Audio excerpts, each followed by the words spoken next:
अड़ियल लाल जूते। एक समय की बात है, इस दुनिया में कहीं दूर जगह पर कैरेन नाम की प्यारी सी छोटी लड़की रहती थी। वो एक खुश मिजाज लड़की थी जो अपनी माँ के साथ एक छोटे से घर में रहती थी। उसका इंटरेस्ट जिस चीज में होता वो हर उस चीज के बारे में पूछती। आसमान में ये छोटी छोटी रोशनियाँ क्या है माँ? कैरेन, वो तारे हैं बेटा। हर कोई जो धरती पर रहता है वो आखिरकार तारा बन जाता है और आसमान में हमेशा के लिए चमकता है।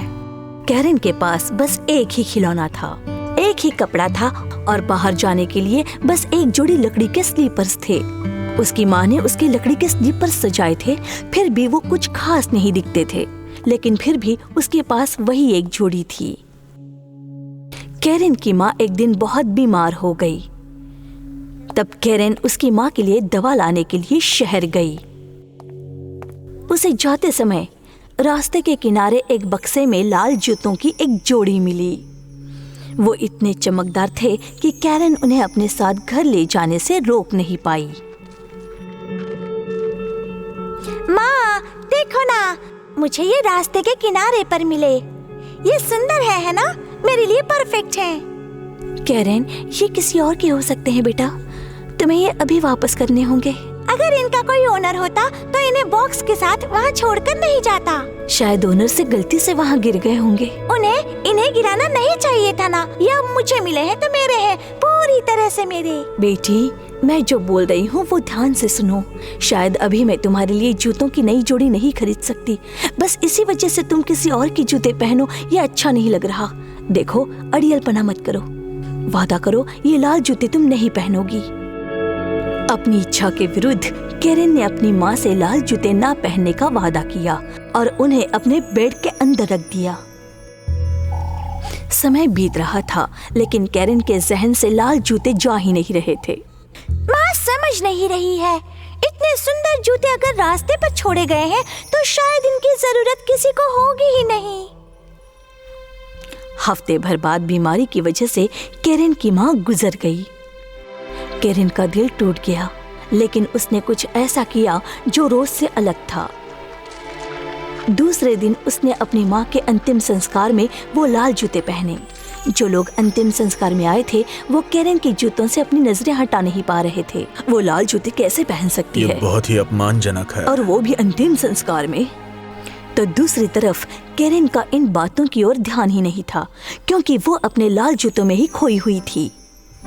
एक दयालु बूढ़ी औरत कब्रिस्तान के पास से जा रही थी।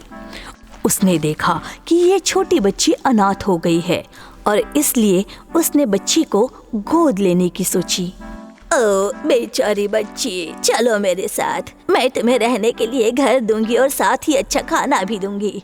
तुम्हें अपना नाम कमाने के लिए बहुत मेहनत करनी पड़ेगी। ओह, ये तुम्हारे पैरों में क्या चीज है? इन्हें तुम्हें अपनी माँ के अंतिम संस्कार में पहनने के लिए क्यों चुना? ये अजीब लग रहे हैं, उतारो इन्हें। नहीं, ये मुझे अच्छे लगते हैं, ये मेरे जूते हैं। ओह मेरी बच्ची, ऐसे अड़ियल मत बनो, मैं तुम्हें जूतों की अच्छी जोड़ी दिलवा दूंगी। उस बूढ़ी औरत ने कैरेन को अपने लाल जूते उतारने के लिए मजबूर किया। अपने लाल जूतों को गुड बाय कहते हुए कैरेन का दिल फिर से टूट गया। बूढ़ी औरत के कोई बच्चे नहीं थे। वो कैरेन को ऐसे लाड प्यार करती जैसे कि वो उसी की बेटी हो। उसने कैरेन को घर दिया, पहनने के लिए नए कपड़े दिए और उस बूढ़ी औरत ने उसे नए जूते भी दिलाए।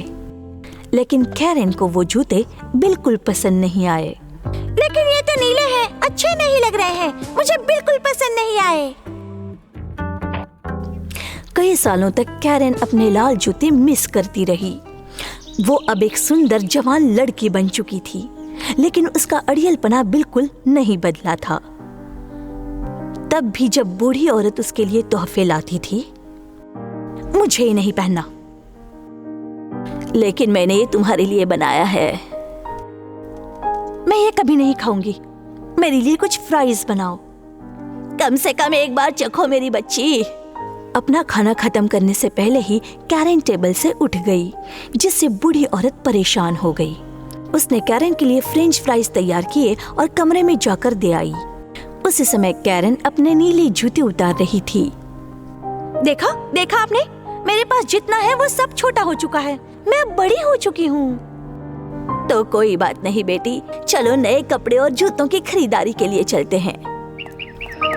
बूढ़ी औरत और कैरन खरीदारी करने के लिए निकल पड़े। वो देखो ना, बिल्कुल मेरे लाल जूतों जैसे जूते हैं। मुझे यही लेने हैं, चलो ना ले लेते हैं। कैरन, तुम्हें इतने महंगे जूते पहनने की जरूरत नहीं है। तुम्हें ऐसे जूते पहनने चाहिए जो भद्दे ना दिखे और किसी के अंतिम संस्कार पर भी पहन सको। मेरे पास बस एक जोड़ी जूते खरीदने के ही पैसे हैं। चलो काले जूते खरीदते हैं और घर चलते हैं। मैं थक गई हूँ। मुझे फर्क नहीं पड़ता। अगर तुमने दोनों जूते नहीं खरीदे तो मैं नंगे पैर ही चलूंगी। तुम इतनी अड़ियल ना होती तो कितना अच्छा होता मेरी बच्ची। बूढ़ी औरत ने कैरन के लिए काले जूते खरीदे और बचे हुए पैसों से उसने चमकदार लाल जूते भी खरीदे। उन्हें चलकर घर वापस आना पड़ा। बूढ़ी औरत को चलने में काफी तकलीफ हो रही थी और वो कैरन के कदम से कदम नहीं मिला पा रही थी। लेकिन कैरन ने फिक्र नहीं की। उसने अपने लाल जूते लिए और घर की ओर चलने लगी। एक दिन बूढ़ी औरत ने कैरन को बताया कि उन्हें शहर में एक अंतिम संस्कार के लिए जाना पड़ेगा। कैरन, तुम काले जूते ही पहनना, वरना लोग तुम्हारे बारे में बुरी बातें करेंगे। लाल जूते देखने से पहले कैरन ने अपने कमरे में काले जूते देखे। आखिर उसने लाल जूते पहनना तय किया। जब वो घर से बाहर निकले तब उसने लाल जूतों को अपनी स्कर्ट में छुपा दिया ताकि बूढ़ी औरत उन्हें देख ना पाए। फिर भी अंतिम संस्कार में सभी ने कैरन के लाल जूते देख लिए जो उसने स्कर्ट के नीचे छुपाने की कोशिश की थी। अंतिम संस्कार के समय लोग कैरन के जूतों के बारे में आपस में बात करने लगे कि वो कितने अजीब लग रहे हैं। बूढ़ी औरत ने जब ये बातें सुनी तब उसे गुस्सा आया। मैं जो बोलती हूँ उस पर तुम ध्यान क्यों नहीं देती? तुमने फिर से अपने लाल जूते पहन लिए। कैरन, तुम बहुत अड़ियल हो, थोड़ी तो तमीज दिखाओ। उसने कैरन का हाथ अपने हाथ में लिया और अंतिम संस्कार से निकल आई। वहीं से गुजरने वाले बूढ़े सैनिक ने ये सारी घटना देख ली। जैसे ही कैरन और बूढ़ी औरत गाड़ी के पास गए, ये सैनिक वहां पहुंच गया और घुटनों के बल बैठकर कैरन के जूतों से बात करने लगा। अड़ियल बने रहो, बिल्कुल अपने मालिक की तरह, और डांस करते समय चिपक के रहो। फिर सैनिक ने कैरन के पैरों को झटका दिया। अरे सर, प्लीज खड़े हो जाइए, आप क्या कर रहे हैं? ओह, मैं बस तुम्हारे प्यारे लाल डांसिंग जूते देख रहा था। तुम जरूर बेहतरीन डांसर होगी। कैरन बहुत खुश हुई। वो सैनिक को इम्प्रेस करना चाहती थी कि वो एक बेहतरीन डांसर है। उसने बूढ़ी औरत के साथ गाड़ी में बैठने से पहले डांस करना शुरू किया। लेकिन ओह, अरे रे, मैं डांस रोक क्यों नहीं पा रही हूँ? मेरे पैर रुक क्यों नहीं रहे हैं? ये मुझे क्या हो रहा है? कैरन, तुम क्या कर रही हो? वापस यहाँ आओ। फिर भी कैरन गाड़ी के काफी आगे निकल चुकी थी। लाल जूते उसकी बिल्कुल भी नहीं सुन रहे थे। वो उसे जंगल तक लेकर गए, वो उसे पहाड़ों में भी ले गए और वो डांस और बस डांस ही किए जा रहे थे। कैरन के पैर अब दर्द हो रहे थे। उसकी पीठ डांस करने से दर्द हो रही थी। वो ना खा पा रही थी और ना सो पा रही थी। उसे उसके घर की और बिस्तर की याद आने लगी और बूढ़ी औरत की भी याद आने लगी। लेकिन जूते रुक ही नहीं रहे थे। वो दिन रात लगातार डांस ही कर रही थी। प्लीज मेरी मदद करो, मैं थक चुकी हूँ। लेकिन उसकी मदद के लिए कोई नहीं आया। कैरन बहुत डर गई। जब जूते कांटेदार झाड़ियों में कैरन को ले गए, उसके पैर बुरी तरह से घायल हो गए। अंत में कैरन किसी तरह वो लाल जूते उतारने में कामयाब हो गई। अब जूते उसके पैर में नहीं थे, फिर भी वो डांस कर रहे थे। कैरन के पैर अब जख्मी हो गए थे। वो लाठी की मदद के बिना खड़ी नहीं हो पा रही थी। ओह, मेरे पैर दर्द हो रहे हैं, मुझे घर जाना है। कैरन किसी तरह घर पहुंची और डांसिंग लाल जूते उसके पीछे आ गए। कैरन को देखकर बूढ़ी औरत खुश हुई। उसने उसे खाना खिलाया और उसे रेस्ट कराया। दूसरे दिन कैरन को मार्केट जाना था। फिर भी जैसे ही उसने दरवाजा खोला, उसने देखा कि लाल जूते पहली सीढ़ी पर ही बैठे थे। वो अब भी डांस कर रहे थे और कैरन को बाहर जाने से रोक रहे थे। कैरन और बूढ़ी औरत इन डांसिंग शूज को देखकर चौंक गए। कैरन को समझ में आया कि ये सारी उसकी गलती है। मुझे जिंदगी भर अड़ियलपना नहीं करना चाहिए था। मैं बिल्कुल मेरे लाल जूतों की तरह अड़ियल थी। मैं घर से बाहर नहीं जा सकती, ना मार्केट जा सकती, ना कहीं भी जा सकती हूँ।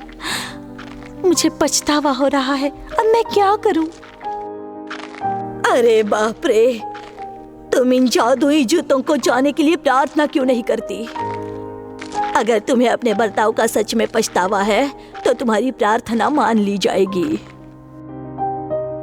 कैरन ने पूरा दिन और पूरी रात प्रार्थना शुरू की। उसने अपनी आंखें खोली और ये देखकर चौंक गई कि शहर का वही सैनिक उसके सामने खड़ा था। बच्ची, मुझे खुशी है कि तुमने अपना सबक सीख लिया। तुम्हें अपने अड़ियलपन का पछतावा हुआ, वैसे ही जूतों को भी हुआ है। ऐसा कहते ही सैनिक और लाल जूते वहां से गायब हो गए। कैरन और बूढ़ी औरत को अब थोड़ी सी शांति महसूस हुई। कैरन अपनी पढ़ाई पर ध्यान देने लगी और फिर कभी लाल जूतों को अपनी जिंदगी में नहीं आने दिया।